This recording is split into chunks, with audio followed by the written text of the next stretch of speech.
So let me make sure that you guys have a good angle here. Excellent.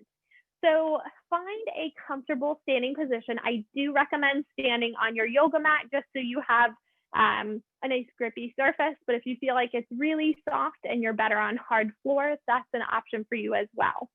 Look down at your feet and make sure they're parallel to one another. We're going to talk about alignment a lot in this class, and so I want you guys to find your best alignment before we start moving. If you look at your second toe, it should point straight ahead. Sometimes we get confused using our first toe because they have angles. Look at your second toe, it should point straight ahead.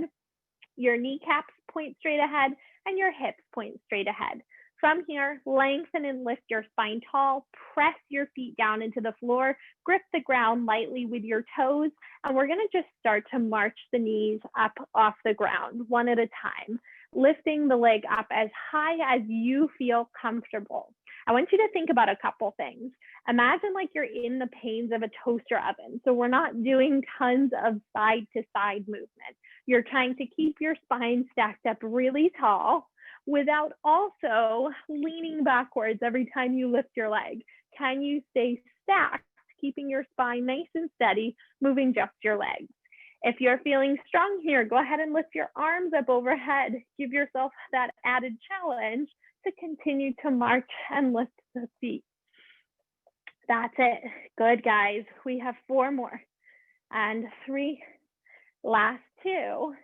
And last time here, plant both legs down. Look down to your feet, double check. Did they go into that turnout position or are we back in parallel? We're gonna warm up our calf muscles next. So this time I want you to straighten your legs softly. We're not hyperextending or locking the knees, but they are mostly straight. In this position, we're gonna start to lift onto the toes and lower back down. Lift onto the toes and lower back down. As you're lifting and lowering, I want you to imagine you're landing on glass. So when you drop your heels down, you're landing really softly. Up, land down really softly. The calves, to me, are the most important exercise you can strengthen when it comes to pain related to running, walking, jumping, or even going up and down stairs. When you think about our foot and our ankle, they're the first thing to strike the ground, and they are the first opportunity we have to shock absorb, impact, and force before it goes up the rest of our body. So if we can have really strong calf muscles lowering down, that means less impact on our knees, on our hips, and on our lower back. And I think you guys can feel how tiring this can be to move in that really smooth and slow up and down way. We'll go for 3 more. Back down, that's it, last 2. Lower back down, 1 more time here, and lower back down and take a rest. Whew. We are gonna stretch those guys out in a little bit. But we'll take our time in standing to try 1 more exercise here. So this is very simple. We're gonna look at your balance. Look down at your feet, make sure they're parallel once again to one another. And without doing a big shift side to side, pick your left foot up and just hold this. If you know your balance is really crummy, get near a wall or a chair perhaps and try and give yourself a little bit of added support. But I want you to notice, is it your hips wiggling? Is it your ankle wiggling? What is your weakest link here as you're standing in this posture? Do you feel pretty strong? And if you do, that's awesome. We know that you're relatively balanced muscle-wise through this right side. Can you lengthen and lift your spine tall? We'll hold for just another moment. And then place that leg back down. We're gonna shake it out and try the same thing on the other side. So recheck, feet are parallel to one another. Standing up tall, remember your upper body contributes to your balance here too. Go ahead and pick your right leg up. Notice, do you feel stronger on this side? Maybe you feel wobblier. Is it your ankle wobbling or your hip wobbling? And these are just things to notice. You can also try looking at one thing that's not moving. That helps to stabilize your gaze and therefore stabilize your upper body. Keeping your chest tall, we hold this for 5, 4, 3, 2, and 1. Come all the way down and we'll shake it out. We're gonna find ourselves down onto the mat. So I just wanna re-angle the camera here so you guys have a good view, but I'm gonna show you a little test if you would like to try and come down this way. So as a test of our ankle, hip, and knee mobility, stand at the top edge of your mat, see how low you can squat down without lifting your ankles. So maybe you can come all the way down. If your heels start to lift, that's okay. Find that position and you can come to a comfortable seat. Now that is a really big knee, hip, and ankle stretch. So don't be afraid if you can't get there. It's just something for you to try and sort of assess where your body is at this moment. We're gonna lie down on our backs. If you would like to use a little abdominal exercise to get there, reach your arms in front of you and gently roll your spine back. Once you're down on the mat, bend your knees so that you can tap your heels with your fingertips. Now, if having your knees bent this close is already uncomfortable for your body, walk your feet away slightly so that it feels more comfortable in this setup. You want your feet parallel. So if you can imagine your second toe is still pointing straight ahead. That also means that your kneecaps, if they had headlights on them, would shine right up to the ceiling. What we're going to try here is a strengthener for our hips. It also doubles as a nice stretch for our quad and hip flexor, which tend to be really tight if you have knee pain right on the front side of your knee. So from this position, arms pressed down into the floor, we're going to lift the hips into a bridge. Now, if you feel the work in your quads, bring it back down for a moment. Bring your hands to your butt muscles and lift up, making sure that you are contracting your butt muscles here. That's what should be doing the work in this bridging exercise. That will also allow you to feel a stretch on the front side of your hips. Notice if your kneecaps opened out to the side, pull them back through the center, and then we can add in some movement, lowering down, lifting up, lowering down, lifting up. Now, if you feel this exercise in your low back, hold at the top, make the space between your ribs and hips smaller, and then continue. And that should help you to feel this in the back side of your hips. Now, our glutes, they're muscles that tend to be really weak when we spend a lot of time sitting. So don't be afraid if this is really tricky or challenging to feel them on. You can even just hold your stretch here and pause and work on tightening your butt muscles in this posture. If you're comfortable adding in that movement, we'll go for 4 more. And 3, that's it here, guys. Last 2. And 1 more time here, and you can drop the hips down and take a gentle rest, maybe even allowing your legs to rock from side to side in a comfortable range for your body. Good. Now, from this setup, we're going to take a little hip stretch for the glutes. So cross your left ankle on top of your right thigh. This might already feel like a stretch for the outside of your left hip, and if that's the case, stay here. I will show a modification for knee pain in just a moment.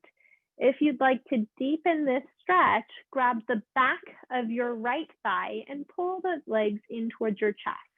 Now, when you pull in, I'm not lifting my hips or tailbone off the mat. In fact, I'm working to actually press my hips down onto the mat to keep my back in a neutral position. That's going to bring more of the stretch into my hip and less into my spine. Now, if this position feels like a lot of stress on your knee, you can actually take your hand onto your knee, so left hand towards your left knee, and gently press the knee away from your body. So your shoulders are relaxed back, you're gently pressing the knee away, keeping your neck long and your head down. We'll try another big breath in here. And then a breath out and gently release and lower the leg back down. Excellent. The thing we'll try next is our right side. So bring your right ankle now on top of your left knee. If this feels like a stretch, stay here. You don't have to push this stretch into a super intense feeling for it to be effective. If you want to deepen this stretch, you're going to grab the back of your left thigh and pull gently in towards your chest. Keep your tailbone down on the ground. Let your body relax in this posture. And if you're feeling any right knee pain, you're going to take that right hand onto your knee and gently push it away from your body, and just enough so that it relieves the pain in your knee, but it continues to give you a stretch in the outside of your right hip. We'll try here taking another big deep breath in through the nose and a deep breath out through the mouth, and releasing the feet down and gently allowing your knees to rock from side to side. Good. Okay, so now we're going to come on up to a seated position. If you'd like to try another little abdominal challenge, you can reach your legs out long, reaching your arms long back behind you, bringing the fingertips up to the ceiling and rolling up to a seated position. And that's totally optional. You can also press yourself on up to sitting. What we're going to try next is a little bit of hip work in the all fours setup. So if you know you need padding for your knees being in the all fours position, roll up your mat a couple of extra times and we'll set up here. So you're going to flip on over, finding your hands underneath your shoulders and your knees underneath your hips. And you want to have a relatively flat back here. Sometimes people have a really rounded upper back. Think of drawing your shoulder blades together to flatten your upper back and lifting your rib cage from the floor to flatten through the low back. Now, once you're in this posture, you're going to reach your right leg back and actually straighten the knee, putting your toes down, almost like you're in a plank. So in this position, you could imagine shifting backwards and pressing your right heel towards the floor. And that should feel like a nice stretch for your right calf muscle that we just worked really hard. If you don't feel that stretch, it's probably because your hips are rotated with your right hip up to the ceiling. I'm exaggerating. Think of rotating your right hip down towards the mat and pressing back with a really straight leg. Good. We'll hold and breathe this calf stretch here. And calf stretching is really important for those of you who feel like you have pain in the back of your knee. Believe it or not, your calf muscle actually comes up and wraps right around the back of our knee here. We'll take another big breath in and then gently release. Now, we're going to add in some movement here, but keep the right toes on the ground. You're going to tap the knee and then straighten it behind you. Tap your knee down and straighten it behind you. As we tap and straighten, I want your kneecap to point straight down to the floor. You might find it starts to rotate to the side or the midline of your body. See if you can draw it straight down. For those of you who have trouble straightening your knee, this is a really nice, really gentle exercise to practice getting your knee a little bit straighter. And that can really help you improving the pattern of your walking, your running, and your ability to go up and down stairs. Now, we talked about that glute muscle. Your glute, your butt muscle here, is also doing a little bit of work to help press the leg straight behind you. See if you can feel that here. Imagine still pressing and reaching the heel backwards as though it might touch the floor. 2 more. That's it here, guys. Last time, push back, and then you can drop the right knee down. If you would like, you can take a gentle stretch backwards. Now, I know that doesn't feel good for everyone's knees here, and if that's the case, you can walk your hands forward, keeping your hips high. We'll return to that all fours position to do the same thing on the left side. So we're going to start with your calf stretch first. So walk your left toes back so that your knee is straight and you're pressing your heel backwards towards the floor. So you can almost imagine like you're on track blocks. I know for some of you, this is going to feel like a stretch in your toes as well. And that's actually a really good thing here. So sometimes a restriction in the mobility of your toes, especially your big toe, can actually change the way that you hit the ground when you walk and put more stress on your knees. Keeping your head tall here, push back for one more big stretch through that left calf. And then we're going to add in that bend and push, bend and push. I want you to imagine that the back of your kneecap is lifting up to the ceiling. Now, some of you are going to feel a crack or a pop in your knee as you do this. That usually means that your knee is rotated in or out a little bit. See if you can play around with turning your kneecap inward or slightly outward to push it straight without any clicking or popping. And that clicking or popping, it's not a bad thing. It's not something we worry about, but it does tell you that your kneecap is not tracking right in the center where it should be. 2 more times. Last time here, and then lower all the way down. Okay. Now we're going to try something here. And I know some of you will have sensitivity to kneeling, but let's give this a try. If you need to add a pillow under your knees, you can do so here. And I'm going to show you one thing. So we'll come up to a tall kneeling position. If this is uncomfortable, you're going to put that pillow under your shins, but not your knee. So it actually floats and elevates your knee off the mat. Now notice here that my toes are no longer tucked under. On purpose, I want you to have your feet flat. And that might be really hard for some of you. So if this already feels tight, you're going to stay here like this. But for those of you who can sit your hips back, give that a try and then come up tall. Sit your hips backwards and gently come up tall. Now, if this is totally out of practice for you, this feels really crummy, you can come up to standing and practice a mini squat here as well. So a little back, sit back and come up tall. But for those of you who are down on your knees practicing this, you'll find this is a great strengthener for your quads, but it's also a really good stretch for the top of your ankles, which is something we don't think about stretching at all and can also contribute to knee pain. We have 3 more. That's it here, guys. Last 2. One more time. Good.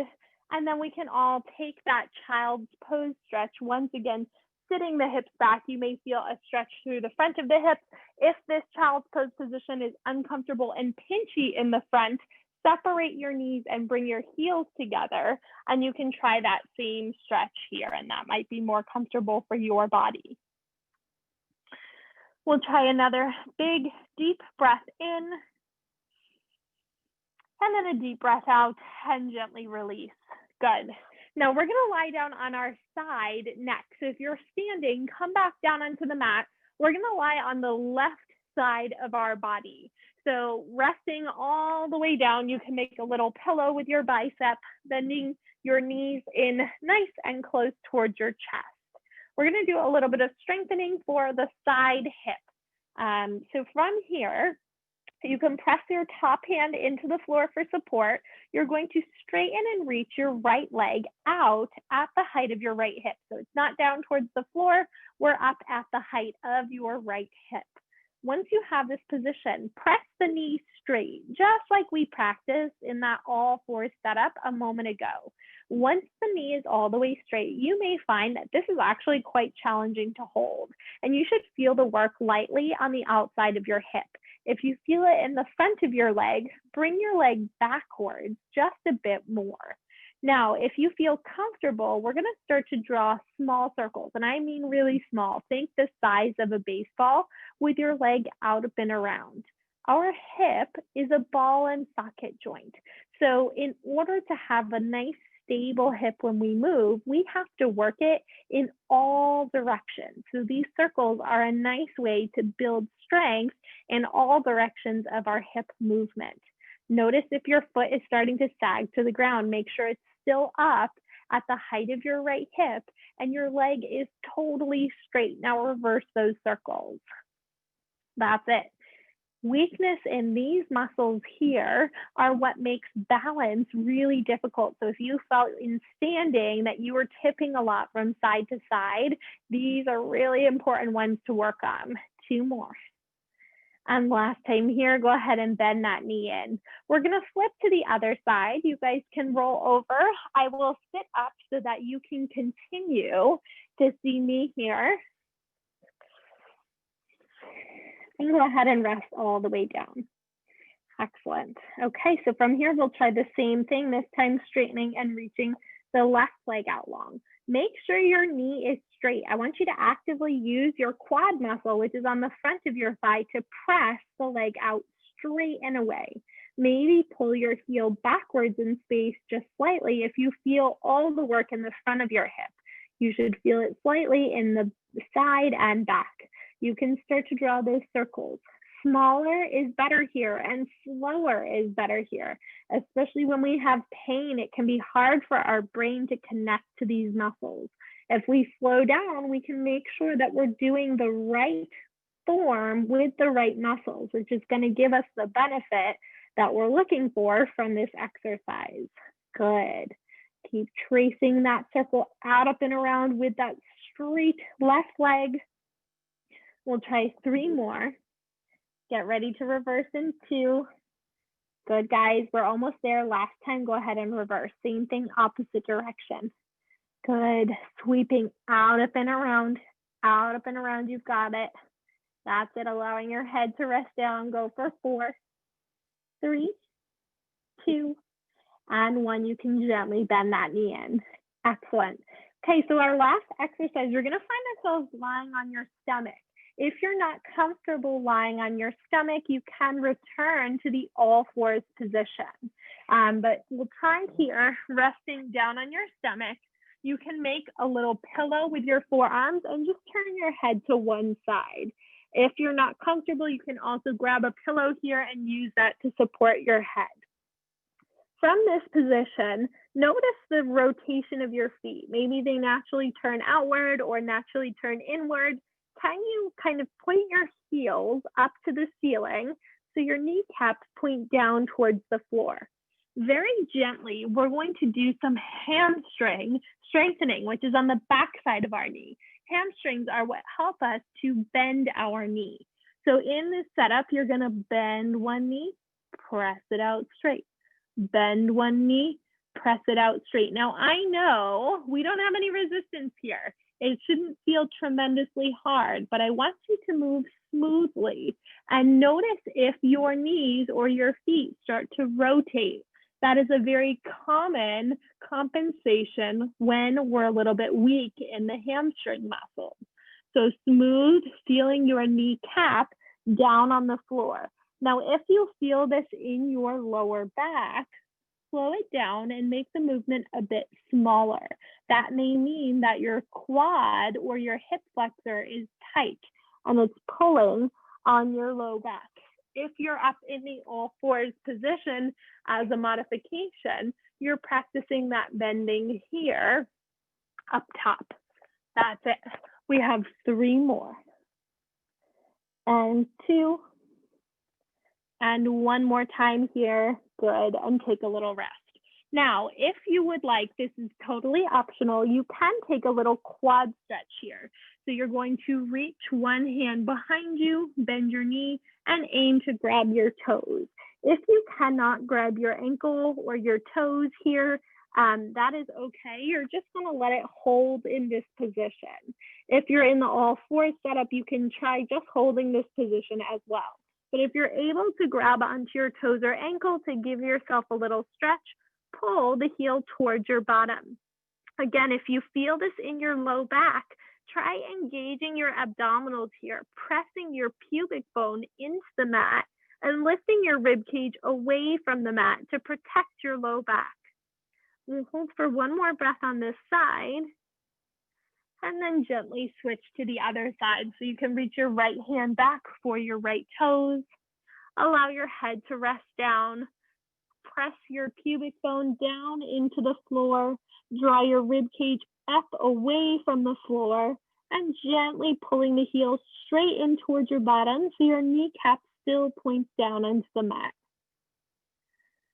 You can allow that leg to float back behind you and then very gently press yourself on up and find a comfortable seated position, whether that's kneeling, sitting with your legs out to the side, or even sitting with your legs out in front of you.